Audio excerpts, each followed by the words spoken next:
what kind of make, and what are the different accessories, etc. And then all you have to do is click a few buttons and then hit a button, and then just like how you would get a Pepsi bottle from a vending machine, you would get a car of your choice with your name inscribed on it. See, that got me thinking. That's, basically what Japanese are trying to do from a very early stage is letting the kids think that they can design products, that they can come out with new age prototypes. So then we started thinking after that tour, what should we do to encourage our youngsters, especially school kids in school, and maybe even hobbyists, even somebody who's probably in middle age as well, if they're wanting to do something as a hobby, to create a prototype, what could we do? Then we looked at a few things, and then we eventually said, let's create a prototyping facility. We call it TWorks. So it is again India's largest prototyping facility. It is embedded in the campus. Now the third thing that's coming up in the largest campus in 18 acres is called as Image Tower. Image. Image stands for Innovation in Multimedia, Animation, Gaming and Entertainment. So between all these three different centers, Image, TWorks and T-Hub, we have nearly 1.6 million square feet, which is 16 lakh square foot of footprint, physical footprint, which will house more than a few thousand startups, making it the world's largest campus.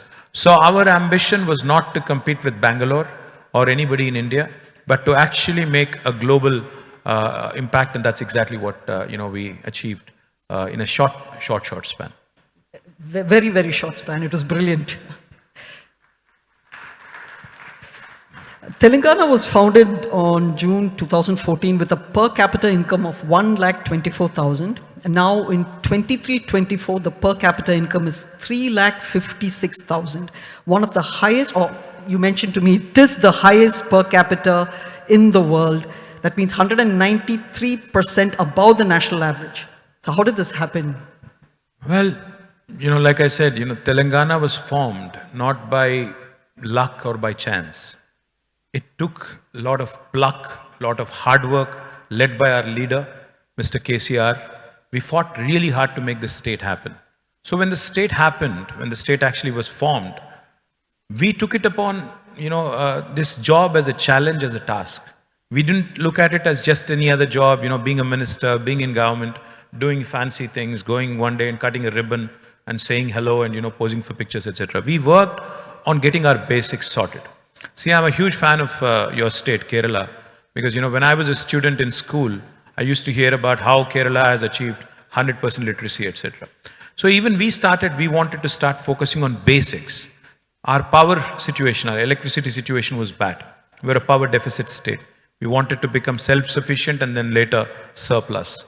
Our drinking water situation was bad. So we wanted to ensure each and every home gets a potable drinking water connection. Our agri situation, again, our farmers were going through a crisis. There was huge distress. It is a holistic, integrated model that we, followed, resulting in some amazing things. Telangana has become the first state in India to provide a potable drinking water connection to each and every one of our 10 million homes, which is 1 crore households. Fantastic. You deserve a round of applause for that. This is a project called as Mission Bhagirath, which later inspired Government of India to start what is called as Jal Jeevan Mission. Now, which they're talking about Har Ghar Jal, which is, tap water connection to each and every home. Second thing we did, you may not be knowing this, but I urge you all, if you have a phone in your hands, please pull out your phone and please type in Google, if you can, please. World's largest lift irrigation project. World's largest lift irrigation project. For those of you who are trigger happy and who have speed, typing abilities, please tell me what the answer is. One of you? Ms. Revati Krishna says, Kaleshwaram. Kaleshwaram lift irrigation project is the answer, and that is in the state of Telangana, in our own country, India. But not many of us know this. We built this project in flat 3.5 years. And this is the world's largest lift irrigation project, where we draw water from 80 meters above sea level, and through multiple stages of lifting, we take it all the way to 618 meters above sea level. And this project is a multi-purpose project. It irrigates about 45 lakh acres of land in one cycle, one season, which if you take 2 seasons, It's about 90 lakh acres, which is 9 million acres. It also has 10% of water earmarked for industrial consumption, and it also provides for drinking water needs of a city like Hyderabad. And also en route, we have thousands of villages whose drinking water needs are met with. So these kind of marvelous projects, unfortunately, we didn't market it as well as we should have. You must, I'm sure you must have heard of Three Gorges Dam. How many of you have heard of Three Gorges? Quite a few. China. They have marketed it well. Unfortunately, in Telangana and India, we didn't talk about it. And neither did our leaders in Delhi. I have to say, initially I thought it was the largest in India, and then I went to ChatGPT to reconfirm.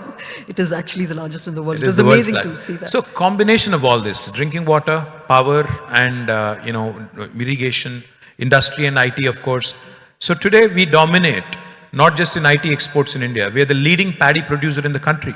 So this kind of turnaround happened because we were driven by a leader, KCR, who drove this with passion, with dedication and absolute commitment, 100% commitment. And that's why today Telangana is the state with the highest per capita income in the country. In 2014, when we started, our per capita income was 1,24,000 rupees. Today, I'm proud to share with you, it's 3,57,000 rupees, which is much higher than the rest of the country and the national average. Absolutely. Okay, the next question, this is, an answer with all our charter members in TiEcon, definitely want to know. The question is, how did you convince our architect Sabu Jacob to invest in Telangana? Most importantly, I have to add this question to that. Most importantly, what does Kerala need to do so that its entrepreneurs don't move to states like Telangana and the rest of India? Well, Sabu Jacob's story, I don't know if anybody from Kitex is here, but what happened is, I have this very bad habit of reading newspapers. It's a terrible habit. I read about 13 newspapers every day, and it really takes away about 1.5 hours of my time.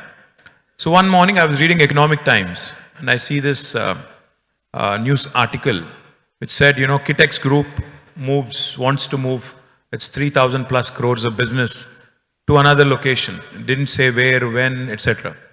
So I was fascinated. I read through the thing and he said, he's having problems here. So I just clicked a picture. My habit is have lots of WhatsApp groups in my phone for various departments, various party activities, etc. So I clicked a picture, sent it to my secretary, my industry secretary. I said, please find out more and please get me the details of this gentleman. My secretary is a very sharp guy. So he immediately got me Sabu Jacob's number. So I texted Sabu Jacob saying, Mr. Jacob, I want to talk to you. My name is KTR. I'm the minister from Telangana. I don't get a call back. He didn't call. So I called him myself. He didn't answer. So I said, this is funny. Why is he not answering? So I called my secretary. I said, this guy is avoiding me. Maybe I did something wrong. Why don't you talk to him and make him talk to me? So he caught hold of Mr. Jacob. Then he conferenced me in. Then Mr. Jacob says, I didn't know it was you. I just thought somebody was pranking me. So I just, didn't want to be pranked. What happens then is something interesting. So I saw this news article on a Monday. On Tuesday, we are on a conference call. And this was in the middle of COVID, or just about the time we are getting out of COVID. So I basically on the phone, I made a pitch. I said, Mr. Jacob, we have a brilliant industrial policy. Why don't you come invest in Telangana, etc. He said, yeah, but, I have to check the flight situation and then I'll come back to you. Then I said, why don't I send you a flight? I said, why don't I send you a flight? He was like, what did you say, come again? I said, I'll send you a flight to Kochi so that you can fly and come and visit me. He said, are you serious? I said, I'm very serious. He said, then let's make plans. I'll come on Thursday. And then he immediately asked me, can I announce this in Cochin? I said, please announce it, but only before you board the flight. If you announce it today, your entire government will come and sit at your doorstep. They won't let you move out. So please announce it when you're actually boarding the flight. So on Thursday, he boarded the flight without any commitment. He just was coming to do window shopping. He came in. So we hosted him. I received him, hosted him. Then I flew him in a chopper to Warangal, which is where our India's largest textile park is. Showed him the location. He shared plans with him. Then he flew back in the evening. He meets me and he says, I'm impressed. I'm going to announce 1,000 crores of investment. This is day one. Wow. Next morning, there is another offsite near Hyderabad airport. So we show him that also. Then he's even more kicked. He says, I want to announce one more 1,000 crores of investment. And 6 months later, after we did the MOU, he liked the way we did business in Telangana. And today, Kitex Group's operations will kickstart in December. In fact, this month, as we speak, the first phase will be launched. And altogether, their investments are now more than 3,000 plus crores in Telangana. So good thing is, Amazing. the Economic Times piece which said this investment is moving somewhere, I'm glad it did not go to Sri Lanka, did not go to Bangladesh. It came to another part of India at least. Now the second part of your question on what, Kerala government needs to do, I think the answer is pretty simple. We are, caught in this mindset that, whenever we hear the word disruption, whenever we hear the word startup, we think that disruption is only confined to, the youngsters and startups and tech space, etc. Disruption can happen in policy as well. In fact, one of the things we did, you will be surprised when I say this. Our chief minister one day, when, in 2014, initial days when this new state was formed, he sat all of us around, including the bureaucrats. So we were having a conversation. One question he asked, he said, why should government be giving any clearance or any permission at all? Why should government give any clearance to an industrialist? Why can't we let them be? So all of our industry secretaries and commissioners were scratching their heads. What is the answer? What do I say to the chief minister who's asking me, challenging me rather, why should the government be in the business of giving approvals at all? They said, sir, but compliance, regulatory needs, if a disaster happens, how do we ensure that there is accountability, etc., etc. Then we found middle ground. We said, let's do this. Let's have an investor or an entrepreneur enter any enterprise, start day one without any clearance. Let them certify themselves that they are going to be in compliance with the law of the land. It's called self-certification. And simultaneously, let them put in a piece of paper or send an application online that I am going to be in compliance with the law of the land. Please give me permission, etc. Now then we created a legislation, an act called TS-IPASS. Now TS-IPASS, most of you who travel to the US or even who travel on the highways here, you have the fast tags, you have the easy passes. Similarly, what we created was TS-IPASS. TS-IPASS stands for Telangana State Industrial Project Approval Self-Certification System. So, if you don't hear back from the government after starting the construction of your factory on day one, this might sound too good to be true for some of you, but it is a fact. You can start construction on day one without panchayat approval, without municipality approval, without collector approval, without going to the secretary, without meeting the minister. In 15 days after you submit the application, if you don't hear back from the government, by statute, by law, on the 16th day, it's an automatic approval, it's a deemed approval. And one last thing I'll say. Definitely this deserves a round of applause. And in case you're thinking, does it really work or is this guy a politician so he's talking fluff? Let me tell you, in the last 10 years, I have not been a minister for the last 1 year, but in the last 9.5 years when we were in office, I can tell you that we gave more than 24,000 clearances and 99.9% were within 15-day window. And we attracted more than 3.5 lakh crores of investment. We've been able to create more than 2.4 million jobs of direct potential, which is 24 lakhs. And we continue to grow. That's why the GSDP grew, that's why the per capita grew, that's why all the other indicators. The last thing I'll tell you, policy disruption is also about bringing in accountability. It's not just about creating fancy policies. So one of the things we did, if a bureaucrat is held responsible for holding your file, for holding your approval beyond the 15-day window, then we can fine, the government can fine 1,000 rupees per day till such time as that bureaucrat clears it. Okay, that's an amazing policy. I wish all the governments could have... Kerala can simply copy paste it. They don't have to reinvent anything. Mr. Pinarayi Vijayan can take it, copy paste, implement it. It's because one state in India, which is not very far from you, has done it, has basically, you don't have to reinvent the wheel. All you have to do is do a copy paste, call a few secretaries from there, do a secretary level meeting, call entrepreneurs into a room, tell them, this is the model that we're going to do, and see why would they move to any other state in India at all. Absolutely. You're such a beautiful state, you're God's own country. Yeah. You don't need to move anywhere else. You have such beautiful coastlines and beautiful locations here, so yeah. Yes. So what we need to do is, one, we should have a joint a meeting. That is, we need to set up a joint meeting with the secretaries. Or you allow my party to grow in Kerala and let me run the government here.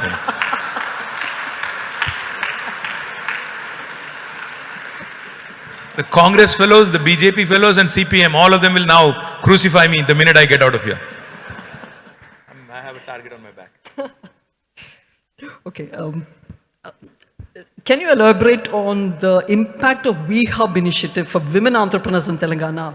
I was very pleasantly surprised that, you have a WeHub exclusively for women entrepreneurs incubation. So what is different from normal incubators? See, the thing is, we didn't just stop at T-Hub and T-Works. T-Hub is startup incubator, like I said. T-Works is prototyping. Image is for innovation in there's various sectors like multimedia, entertainment. Then we also started looking at other things. We started what is called as TASK, Telangana Academy for Skills and Knowledge. Then we started another vehicle called as TSIC, the Telangana State Innovation Cell. We are probably the only state in the country which had an chief innovation officer in the state government.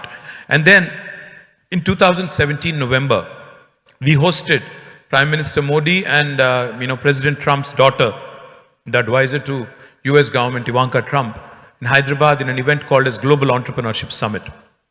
The theme of that event was called as Global Women Empowerment. So we, as part of the 3-day deliberations and as part of the outcome of the event, we agreed that Hyderabad will create, Telangana will create India's first and one and only Women Entrepreneurs Hub. Now, why is it important to encourage more and more women participation? Our leader, KTR, he keeps reminding us one thing. He says, 50% of the population is women, of course. And if you let them remain idle, you don't give them opportunities, you don't give them a platform, and you don't encourage them to be a part of productive working class, then essentially your country and your state is missing out on a huge opportunity. So he came out with a policy for women entrepreneurs. In industrial parks, we have dedicated, lots allotted. We have specialized incentives for women entrepreneurs. And we also wanted to create for startups and other youngsters, young women, women-led startups, wanted to create a platform called as WeHub. Now, WeHub is exclusive, is also, when I say exclusive, it doesn't mean that no men are allowed. It just means that the founders have to be women. Okay. They can have men also working for them. And then as part of the process, we again provide the similar mentoring services. We offer them, again, good guidance. People like Sangeeta Reddy, Vani Kola are on the board of WeHub, all achievers. See, ultimately, Anisha, one thing is a reality, be it in India or the US. You need poster girls and poster boys, who can lead you, yes, who can inspire you, and who can actually bring out the best in you. That's exactly what we wanted to do in WeHub, and I'm delighted today that it has become a success, not just for Telangana. WeHub is now actually helping many other states create similar models and, give a huge push to women empowerment across many other states in India as well. Yes. And I think the GDP is also directly linked to, women entrepreneurs, in the state. In fact, Telangana also has one of the highest MSMEs led by women entrepreneurs in India. So again, very inclusive story. That's something I'm very proud of. Okay, I think I'll, I have specific questions. Okay, this is to Mr. Mahesh. You have 30 plus years experience in the education sector. And Kerala, we are a small state. A good number of our students are now going abroad for further studies. And this is actually troubling us as a state because our youngsters, we have a very, very large percentage that is now going abroad for studies. What do you see as a gap? Why are they going abroad? And what can we as a state do to ensure that our youngsters stay back here? Thanks, Anisha. It's not just from the Kerala, actually. It is happening across the India. So the first and foremost thing I would say is like in a quality of education. If you look at the schools, K to 12 schools, we see several premier international schools and the public schools. There are so many schools in India, but the same thing kind of a quality when we are not getting when it comes to the undergrad or postgrad programs. The first thing is quality, and the second thing is the infrastructure, and then the research facilities, and several other things like what you can see in the other countries like America, UK, Canada, and Australia. If you see per year, as an average, about 1 million students are going to overseas for their higher education. It's mainly the students graduating from Indian universities or Indian colleges. After completing the education, most of them are not employable. So their programs are not ready, they don't have enough research involved, and the industry connect is missing. With the Telangana government, our Honorable CM, after coming into power, to bridge the gap in between, he introduced the private university bill to address to some extent, but it is a long way to go. And several other states should come forward, and mostly the government of India should come forward to build the infrastructure, to improve the quality of our educational institutions. India has several institutions like IIT, NIT and all, but with the looking at 1.4 billion of population, the premier institutes what we have is like not even below the 1%. So that's how most of the students are ending up for better opportunities going to overseas, but it might take few decades to stop that flow and to bring it back. It's not the problem for Kerala, it is for entire India. But you mentioned this private university bill.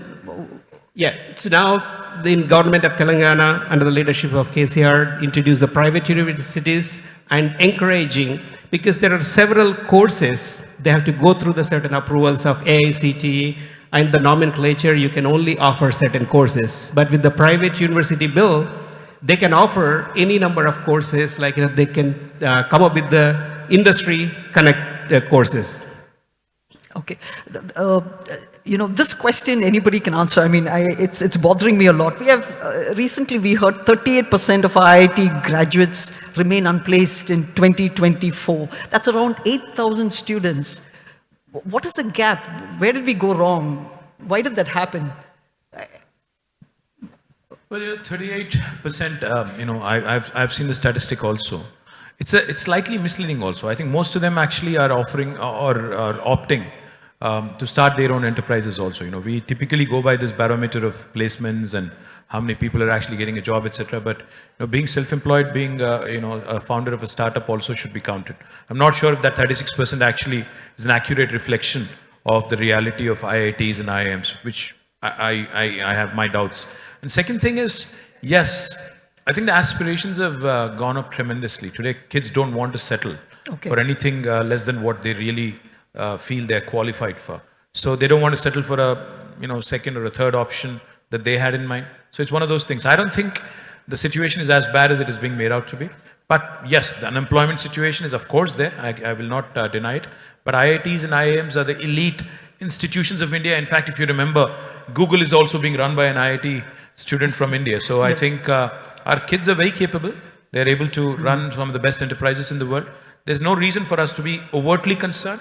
But at the same time, I think we need to, like Mahesh said, we need to fill that most important industry academia gap that we do have. Maybe encourage more apprenticeships, maybe encourage more practice school kind of modes, so that it becomes easy for the kids to get employed. Collaboration between industry and the universities. Absolutely. Being market ready. Okay. Mahesh, again, what are the skill sets you think employers are looking for in graduates today?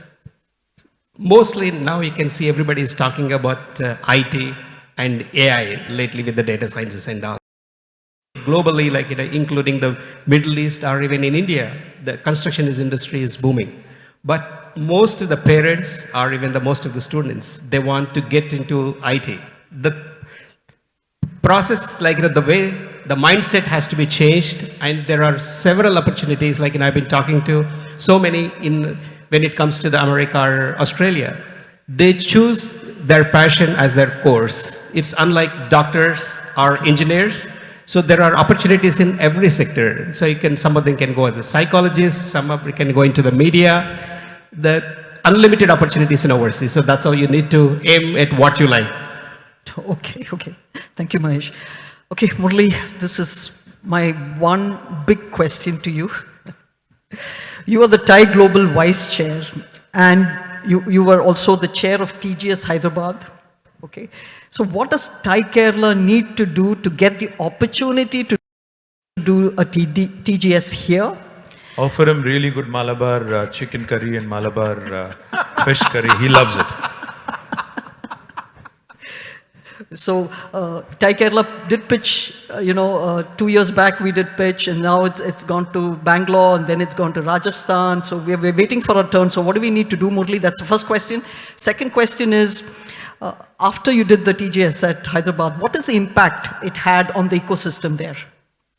Anisha, thank you. First and foremost, let me thank Jacob and his team for inviting us here.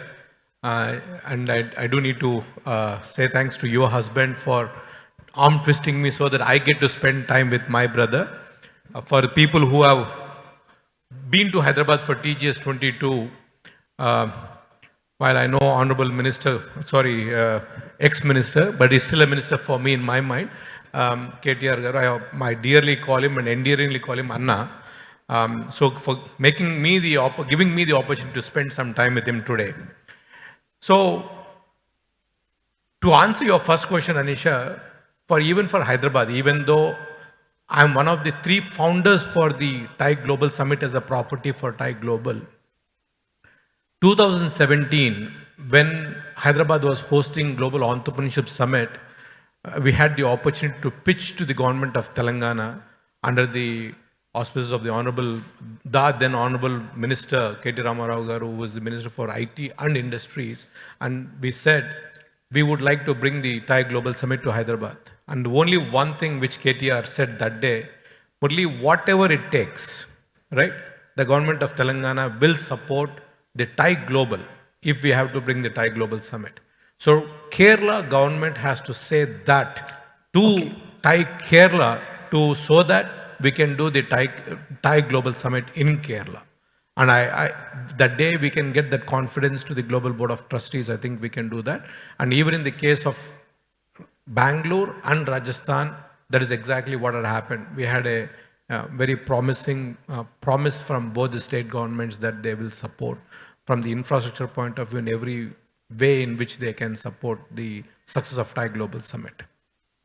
Coming to the second aspect of the impact, till date, I'm hoping that Bangalore will shatter the records of the TiE Global Summit next week.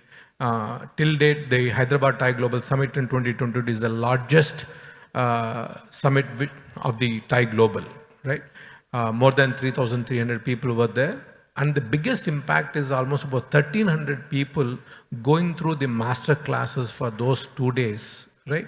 Where they took that opportunity and scaled their businesses to the next level. Okay. So as you know, Anisha, as being the president of TiE Kerala, the past president of TiE Kerala, TiE does not do metrics from the amount of investments, the VC rounds or the seed rounds or whatever happens. It is all by the unmeasurable metrics of how a company has gone from 0 to 1 or 1 to 10 and 10 to 100.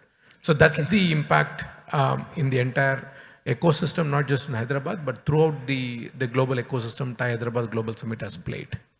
Okay, excellent. So the first step is to have an association with the Kerala government and get their commitment. Not just the association, but the firm commitment from the commitment. government. And you need to get KTR as your minister. Yes, definitely. Murli, so thank you for that. And I also got an idea about the impact. And when we do get the TGS, okay, we will come back to you to ensure that we get 1,000+ charter members from around the world to come here. And, we are doing everything in our power to increase investments in Kerala. Like KTR himself said, it's a beautiful, beautiful state. And we have to do... I promise you one thing. I'm volunteering to do one thing for Kerala. If Murli does promise, TiE Global Summit here, I'll convince Mr. Yusuf Ali to give this convention center for free because I know Mr. Lulu. Oh, fantastic. Mr. Yusuf Ali very well, firstly. And secondly, I'll personally champion the cause. I'll go and do a few road shows if needed because I love your state. And I'm going to really promote tourism plus investment opportunities. And I'll request Mr. Pinarayi Vijayan to pay me for that. But I'll also do that for you voluntarily. I'm sure you will do that. I'm sure. I'm not kidding. I'm not kidding. I'm serious. I'd love for an opportunity for a state like Kerala, because see, one of the things I firmly believe in, I think Murli will agree with me on this, is a state like Kerala has so many youngsters who are so creative and so enthusiastic. For lack of opportunities today, when a movie like Bangalore Days comes out, it's funny, but it's true that people are moving towards bigger cities. When we can create brilliant opportunities right here in our own home, in our own backyard, there's no reason for our kids to move elsewhere. So therefore, what I would recommend strongly is combination, and Kerala has to find that recipe of its own. You have beautiful, beautiful landscapes here. You have beautiful, beaches, coastlines as well, which will let the creative juices flowing even from our innovator perspective. So combination of government support, combination of nice mentor network, and most importantly, like I said, the tourism angle as well combined. Working in a place like Bangalore, which is crowded, Hyderabad, which is again a large metro, versus a small town here. Today, a Zoho has shown the world that it really doesn't have. Sridhar Vembu has shown the world that it really doesn't matter where you actually are getting your work done from. Even COVID has shown us that no matter where you are geographically, you can get work done. So I think Kerala stands on that brilliant cusp of breaking into the big league. And as an Indian, as a huge fan of Kerala, I'll do my bit in supporting and encouraging TiE Global Summit here in whatever little capacity I can. Thank you. Thank you, thank you. That deserves a big round of applause, everyone. and I'm definitely going to hold you to that commitment. You have 1,000+ witnesses here. It isn't a politician's promise, it is my commitment, so I'll do it. Thank you. Do you have 1 more or 2 more minutes for a rapid fire? Okay. 2 more minutes, Nisha? The chair says no. Okay, then, okay. Okay, just 2 questions, okay, and then maybe... Go ahead, Anisha, you can have. As a vice chair of TiE Global, I'm saying it. Okay, this is just a few questions. It's like a rapid fire, so it won't take more than 2 minutes. Okay, here we have the Karan Johar now. Come on, go on. No, very, very simple questions. What's your hobby pastime other than politics? Binge watching Netflix and Amazon, I think, and mostly Malayalam movies. Okay. Serious. If you weren't in politics, what career would you choose? Something creative, for sure. I would be involved in the creative field. I'd probably be dabbling in something creative, 100%. I wouldn't say movies or television or whatever, but something creative which will let this keep working, full time. Okay. What is the #1 skill an entrepreneur should have from your perspective? I think the ability to face failure and also treat it as a stepping stone, not be discouraged and put off. I think you have to celebrate failure. That's the first bloody thing you need to learn. Because everybody falls. When you're riding a bicycle or trying to learn a bicycle, we have a Jacob here who cycled 4,200 kilometers, so he should tell us. You do fall off. Yes. But then I think what matters, like they say in boxing, is not how hard a punch you can throw, but how hard a punch you can take and then get back up and running. That's what... Absolutely. Beautiful. What motivates you to get up and work every day? Well, mostly these days, police cases and other things, yeah. Of late in opposition, it's not been nice. But otherwise, always, somebody hounding me. But of late, it's been like that. But otherwise, just the fact that you get to actually create an impact, I think, in the society. You're not, living a boring life, but you're able to create an impactful presence. I think that really is inspiring and impressive. It should really push you out of your bed. Okay. If there was a movie about your life, which actor would play you? Oh, no. I'm not qualified for that yet. Maybe we'll send Fahad. Maybe another Fahad. Oh, Fahad would be good. But 15 years down the road, maybe we should have a conversation. Not now. I'm too much of a rookie right now. So no. Okay. Cheers. So that concludes with the rapid fire. Thank you so much for this insightful Anisha, session. with your permission, I want to give a big round of applause. I've not seen any politician who will come to a different state and owns that particular state and pitch for the TiE Global Summit. Anna, sincerely, from my bottom of the heart, thank you so much. Yes, thank you very much. Totally. Thank you, Anisha, Honorable Minister Shri KT Ramrao, Murli Bukapan and Mahesh Bigla for that fiery session.